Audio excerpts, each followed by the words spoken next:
கிறிஸ்துவிலே மிகவும் பிரியமானவர்களே, 4/10/2025 உங்களை சந்திப்பதிலே மகிழ்ச்சி அடைகிறேன். வாருங்கள், ஒரு நிமிடம் நாம் ஜெபிப்போம்.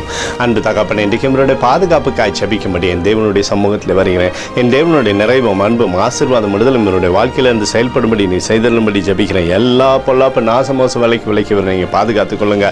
செல்லக்கூடிய இடத்துலெல்லாம் தெய்வீக மகிமையும் கிருபையும் விடுதலும் என்னுடைய வாழ்க்கையில் இருப்பதாகும்படி நிறைவானது இவருடைய வாழ்க்கையிலிருந்து ஆசீர்வாதத்தை தரும்படியாக நீ செய்தலும்படியாக ஜெபிக்கிறேனப்பா. இயேசு கிறிஸ்து சிந்தின பரிசுத்த ரத்தத்தை இவர் மீதும் ஒரு குடும்பத்தின் மீதும் செய்கிற சகல காரியத்தின் மீதும் பூசுகிறேன். ஆகவே இந்த நாள் முழுவதும் மகிமையின் ஆசீர்வாதம் இவரோடு இருந்து செயல்படுவதாக. ஏசாயா 54:13 உன் பிள்ளைகளுடைய சமாதானம் பெரிதாக இருக்கும் என்று சொல்லி எழுதப்படக்கூடிய வார்த்தையின்படி அப்பா, சமாதானத்தையும் சந்தோஷத்தையும் விடுதலையும் நன்மையும் இவருடைய வாழ்க்கையில் தந்து இவரோட பேரை பெருமைப்படுத்துங்க. இயேசுவின் நாமத்திலே ஒப்புக்கொடு ஜெபிக்கிறேன் நல்ல பிதாவே, ஆமேன். பிரியமான ஜெப பங்காளரே, ஒரு நிமிடம் நம்ம இந்திய தேசத்திற்காகவும் ஜெபிப்போம். அன்பு தகப்பனே, 4/10/2025 இந்திய தேசத்திற்காக ஜெபிக்கும்படியாக என்னுடைய சமூகத்தில் வருகிறேனப்பா.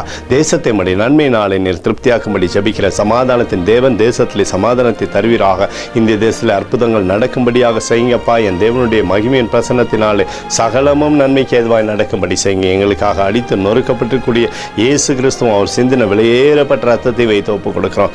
அத்தோடு இந்திய தேசத்தில் எழுப்புதலை தரும்படியாக ஜெபிக்கிறேன். எழுப்புதலை தருவீராக, எழுப்புதலை தருவீராக, எழுப்புதலை தருவீராக. எழுப்புதலை எங்கள் கண்கள் பார்க்கும்படி நீர் ஆசீர்வதிக்கும்படி ஜெபிக்கிறேன். நேற்றும் என்றும் என்று மாறாதவராகி இயேசுவின் நாமத்திலே ஒப்புக்கொடு ஜெபிக்கிறேன் நல்ல பிதாவே, ஆமேன். பிரியமான ஜெப பங்காளரே, ஆண்டவர் நம்மளுடைய ஜெபத்தை கேட்டிருக்கிறார். இந்த நாள் முழுவதும் கர்த்தராகிய இயேசு கிறிஸ்துக்குள் நீங்கள் வளரும்படி உங்களை வாழ்த்தி ஆசீர்வதிக்கிறேன், ஆமேன்.